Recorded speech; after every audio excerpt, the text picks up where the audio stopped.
بسم اللہ الرحمن الرحیم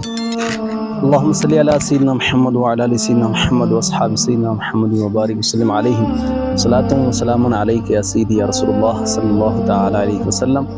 ناظرین، میں آپ کے سامنے آج اپنا پہلا ٹاپک جو آج طول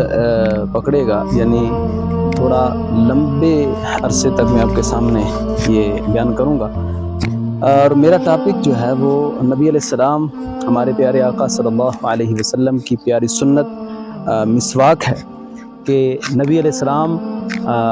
اسلام کے پیغمبر ہیں، اور آپ صلی اللہ علیہ وسلم جو سنتیں ہمارے پاس لے کر آئے،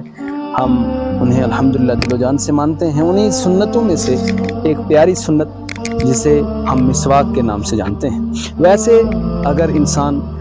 سوچے تو یہ درجے کے اعتبار سے انسان کو ایک ادنا سا عمل لگتا ہے، لیکن اگرچہ یہ درجے کے اعتبار سے ادنا ہے، اسلام میں اور کہیں یعنی بہت زیادہ اعمال ہیں، سنتیں ہیں کہ جو ڈھیروں ثواب کے مستحق ہیں، لیکن جس سنت کی میں آج بات کر رہا ہوں اور اس پر اجر کی بات کر رہا ہوں وہ مسواک ہے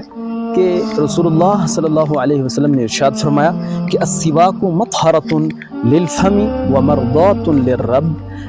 سواک is a means of purification for the mouth and is pleasing to the Lord۔ کہ مسواک جو ہے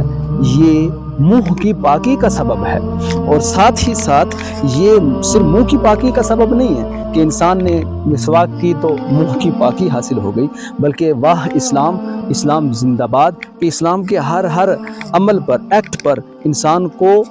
دنیاوی فائدہ بھی ہوتا ہے اور اخروی فائدہ بھی ہوتا ہے، یعنی انسان کو جسمانی فزیکل فائدہ بھی ہوتا ہے اور اسپرچولی طور پر بھی فائدہ ہوتا ہے، اور وہ یہ ہے کہ مسواک انسان اپنے منہ کی صفائی کے لیے کر رہا ہوتا ہے، طہارت حاصل کرنے کے لیے کر رہا ہوتا ہے، لیکن سبحان اللہ اسلام کا اعزاز کہ اللہ کی رضا کا بھی وہ مستحق ہو رہا ہوتا ہے، یعنی اجر و ثواب کا بھی مستحق ہوتا ہے۔ اس لیے ہمیں چاہیے کہ درجے کے اعتبار سے اگرچہ کوئی ادنا سے ادنا عمل ہو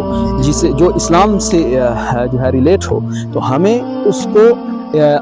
جو ہے ادنا جان کر، یعنی درجے کے اعتبار سے ادنا جان کر چھوڑ نہیں دینا چاہیے، بلکہ اسے دل و جان سے ماننا چاہیے اور کرنا چاہیے، اس لیے کہ وہ ہمارے پیارے آقا صلی اللہ علیہ وسلم کا عمل ہے۔ میں اسی پر آج کے اس ولاگ کو ختم کرتا ہوں۔ امید کرتا ہوں کہ آئندہ بھی آپ مجھ سے یہ امید رکھیں گے کہ میں اچھے ولاگ بناؤں، آپ جو ہے کمنٹ بھی کریں اور شیئر بھی کریں اور لائک بھی کریں، سبسکرائب بھی کریں۔ والسلام علیکم ورحمۃ اللہ وبرکاتہ۔